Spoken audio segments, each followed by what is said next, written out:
A new poll in the closely watched race for governor of Virginia shows the Democratic candidate with a comfortable lead. Democrat Abigail Spanberger is beating the Republican Winsome Earle-Sears 52% to 42% among likely voters, according to a new survey from Emerson College Polling and The Hill. Joining us to discuss, Geoffrey Skelley, Chief Elections Analyst at Decision Desk HQ. Geoffrey, Republicans have been working hard to cut into Spanberger's lead. There were some signs earlier this year that the race was tightening, but this poll's got to make the Spanberger camp pretty happy.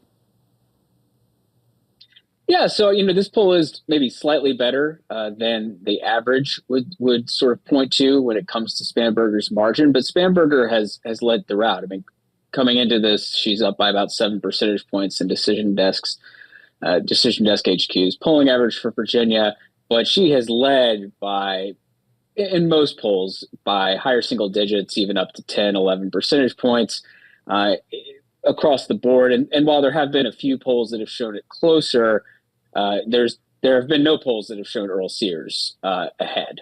So that really speaks to sort of where the race is. Looking at the crosstabs, what sticks out to you? How has Spanberger been able to build and maintain this lead?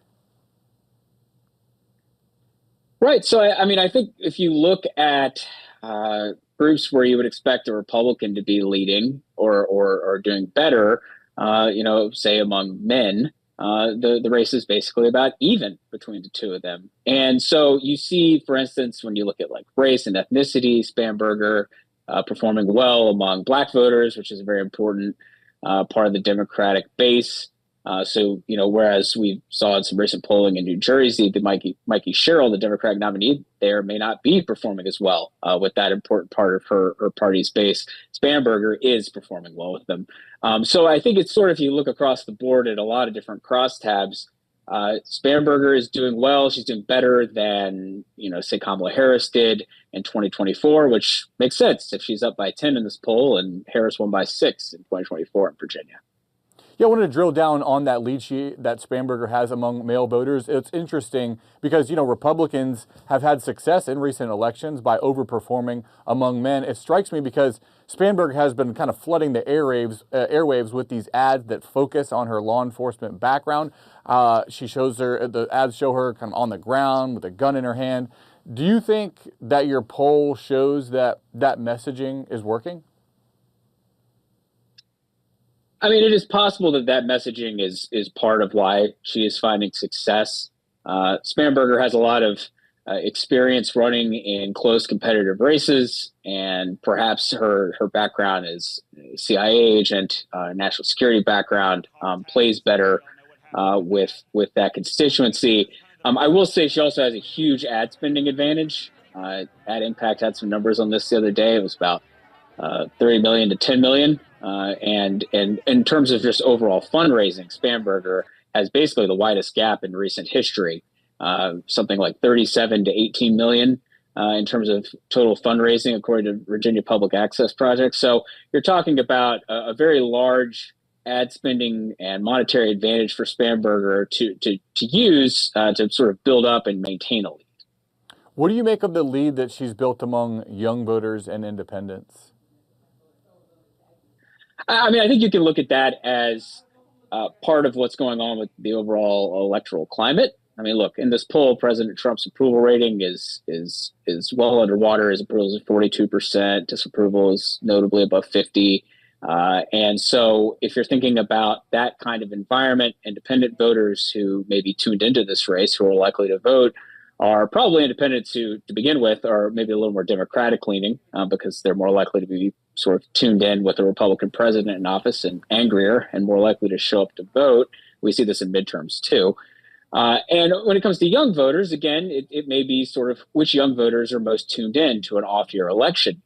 In the 2024 presidential election, we had a lot of lower propensity voters show up, and we saw Donald Trump perform better among those voters. And young voters, a lot of them would fall into the category of lower propensity. And in this kind of election, an off-year election, they just may not be as likely to show up. And so the ones who are more tuned in tend to be a little bit more Democratic leaning, which is helping Spanberger. There's basically a month left before Election Day. Early voting is already underway. Is it possible for Earle-Sears to come back from this deficit? I mean, is there any point in your polling that she could possibly take comfort in? I would say it's pretty unlikely. I don't think you should ever rule out the possibility that something unexpected can happen. I think it is worth noting that the country is currently hitting a government shutdown, and we have seen in the past that there will be, on occasion, some shifts in Virginia gubernatorial polling when there's been a shutdown. I can think back to 2013, in fact, and you saw Terry McAuliffe, who was the governor at the time, was running for governor as the Democratic candidate, had been ahead for some time. And then the polls shifted markedly, even more in his favor, but then swung back sharply toward Republican Ken Cuccinelli when there was sort of a fiasco with the rollout of the Obamacare system. So these kinds of events can definitely have a short-term impact on what voters are thinking. And this is a month before the election. So in terms of October surprises, this could be one. Yeah, I wanted to ask you more about the government shutdown. Obviously, we're just in the first day of it here, so I don't imagine there's a ton of polling where it's asking people which party they blame at this particular moment. But how does that work? How does public opinion take shape? How do people figure out, and when do they figure out who they're going to blame in a shutdown scenario? Well, obviously, a lot of people who sort of have a partisan inclination or a strong partisan inclination are going to blame whichever party they don't belong to or don't associate with. And we got some initial polling sort of in the lead up to this shutdown, asking people who they would blame. And of course, the only challenge with that is that it was still a hypothetical at that point. And now we're actually in the reality of it, and we're still not even sure what the reality is. Like, how long is this going to go? How much is it going to affect the average life of the average American? So it's a little difficult to know just how to play out right now. But I will say that generally, the effects are short-lived when it comes to blame over a government shutdown moving polls. And we've seen this many times in recent years when Republicans got more of the blame for government shutdowns. Their numbers in things like the generic ballot polling average or President Trump's approval rating tended to slide a bit. But then they kind of recovered after a little bit of time, and there wasn't a huge long-term impact. Yeah, I wonder if a short-term impact could actually impact these upcoming races. You talked about Virginia and also New Jersey. So a short-term impact because the vote is so close in those two closely watched big elections could actually have an impact where maybe for the midterms that are going to happen in November of next year, it would be too much time between now and then. Exactly. Yeah, I think the fact that the midterm elections are, more than a year from now, this will be a distant memory by that time. But in terms of just affecting people here in the immediate future, the elections are right around the corner in New Jersey and Virginia. So there at least is more potential for at least a short-term impact, maybe a little effect on people's attitudes, and that actually affecting things on election day. I wouldn't go as far as say it's a game changer or something. I just think it is worth noting because we're talking about a short time span here. Is there anything that you could say about which party would be blamed based on, obviously Republicans have the presidency, both the Senate and the House, but it's kind of Democrats that are causing the shutdown because of a policy priority that they want. How do you think the public's going to see that?